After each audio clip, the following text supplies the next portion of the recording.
This special address is directed at the justices of the Supreme Court of Nigeria. The Supreme Court will eventually have to preside over the outcome of the Presidential Election Petition Tribunal hearings concerning the 2023 presidential election. I speak to your lordships on behalf of the peoples of Nigeria who are going to be affected by the outcome of the entire process. Court of Appeal, Supreme Court. I'm a lawyer, 30 years post call, and therefore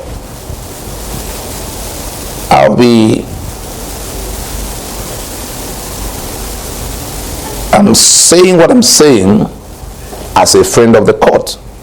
Amongst lawyers for the public, we know there's something called amicus curiae. For that petition that will come to the Supreme Court eventually, I'm very conscious of question of sub judice, not discussing what they are doing at the Court of Appeal now. Therefore, coming up front as a friend of the court, taking advantage of the technologies that are available. Instead of having to wait for when I am in Nigeria to come to Abuja to file for how we now come to tell the court what we might be able to tell the court, to guide the court on what to do with Nigeria that's on the precipice. That Nigeria that can either go over or be pulled back.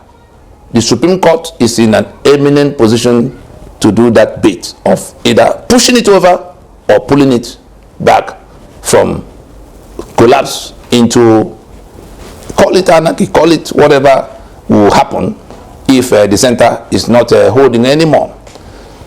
And so your lordships, when that matter eventually comes, we will be NINAS on behalf of the peoples of Nigeria under the aegis, cooperating under the aegis of Nigerian Indigenous Nationalities Alliance for Self-Determination. Just in case some of what we have done and said had not come to your attention, we had proposed the deferment of further national elections under the 1999 Constitution on account of the disputations around the legitimacy of that Constitution. We went to court since 2007.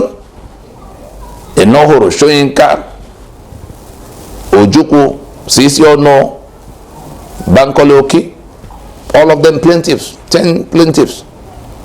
Of course, the Federal High Court began to, shift the goalposts all around. But the point was made. The Attorney General of Nigeria joined the issues with us and actually filed a response to indicate that he had no answer, that we were only inviting the court to interpret what is contained in the preamble against the backdrop of what is contained in Decree number 24 of 1999, printed inside the document. And so, NINAS, this address is not just on behalf of the peoples of Nigeria, but more particularly on behalf of the NINAS that has aggregated their grievances across the length and breadth of Nigeria, whether it's the Niger Delta or the Igbo East or the Yoruba West or the Middle Belt where people are being slaughtered. We have aggregated their grievances, posed them as constitutional questions that could be addressed around the table. And so today, we're inviting the Supreme Court of Nigeria to step into its policy jurisdiction. That policy jurisdiction that allows the Supreme Court to look at the law, look at the Constitution for where it is today, and then look beyond into society for what will sustain society. It's only the Supreme Court that has that jurisdiction. The other courts will have to work with whatever the law says for the day. But the Supreme Court has an extraordinary jurisdiction that is called policy jurisdiction. The Supreme Court is in a position to look at everything today coming from this election and all of what has gone wrong, coming from this constitution and all of what has gone wrong, to tell the country that we have to stop now to repair the ship of state. The ship of the Nigerian state must now go back to the harbor for refitting, for repair, for reconfiguration and reconstruction. If we do not return to harbor, that ship will sink, and it will be because those who have been told, who have been invited, who are in a position to arrest the situation are not doing that, have not done that. The executive branch has failed to do this. We invited Obasanjo into this discussion from 1999 when he became president. We spent 5 years trying to guide him on how to do it, but he chose to oppose it, to keep that constitution that has brought us to this sorry state. The National Assembly did not at all pay attention. They were busy sharing money and pretending they were going to amend a constitution that had not been made. We do not blame the judiciary because they just, unless in this kind of originating invitation from the window of a friend of court, we invite the Supreme Court of Nigeria to help arrest the drift by redirecting Nigeria to transition as a possible settlement framework for what has happened. In the face of the union dispute, in the face of the unspoken issues, the undercurrents, the fractures and fault lines, can we find the courage to say that a transition, the type South Africa did in 1990, to work itself out of the apartheid bind, has become necessary? When the late President Gerald Wap, took ill and was unable to carry on, it became something that Dora Akunyele had to do some drama, and eventually National Assembly, after movement of money here and there, now say doctrine of necessity. Can the Supreme Court, within the context of this petition and the appeal that will come from it, can the Supreme Court take charge of the ruler of state in the face of the failure of the executive branch, in the failure of the legislative branch to, as representatives of the people, come on the side of the people on this matter?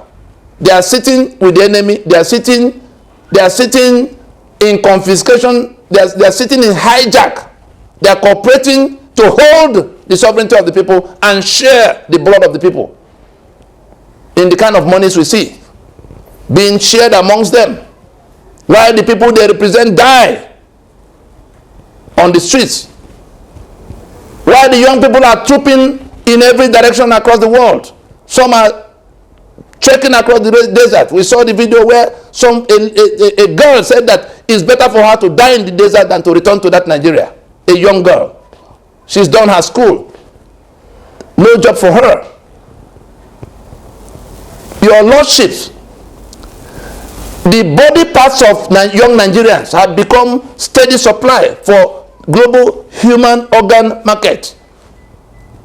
From Asia to Europe and everywhere in between.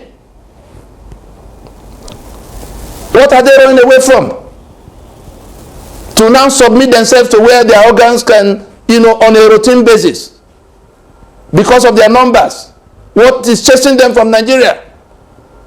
It is within your reach to point out the source of that problem, call it by its name, and make an order that can take Nigeria to finding the solution.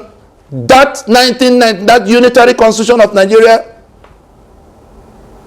1999 edition, which is the latest, as amended, as they will say, your lordships can direct this discussion to what will become the transition, the type that Frederick de Klerk had to initiate in South Africa.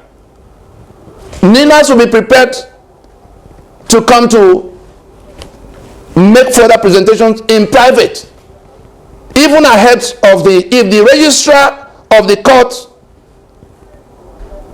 can extend an invitation, can organize how it can happen, so that all the questions we have documented framework for how it can be done. Work of 24 years that has traveled around the world, including to the UN Security Council, including to Capitol Hill. You saw it in form of policy when the US put Nigeria on the watch list for ethno-religious killings. You saw it when the UN sent Agnes Callamard, rapporteur mission, to come to find out why everybody was killing everybody in Nigeria. Can we continue to sit aloof and pretend it's not happening? When this ship of state, if it sinks, everybody will be in it, including your lordships. If this ship of state sinks, everybody in it will sink with it. Of course, those who have stolen money will jump into the next aircraft and go and become refugees overseas. But the ones who are not able to jump and run are going to live in the mess that it will leave behind. It is avoidable. The solution is already here. The work has been done. The remedy is already on the table. For every day we postpone this application of this remedy, no less than 5,000 people die across the length and breadth of Nigeria on account of this. That is the cost of keeping this constitution in place. I appeal to you, your lordships, to take a hard look at the situation and invoke your policy jurisdiction to look beyond what was written before and address what could salvage the society. We are prepared to provide the guidance that may be needed at no cost.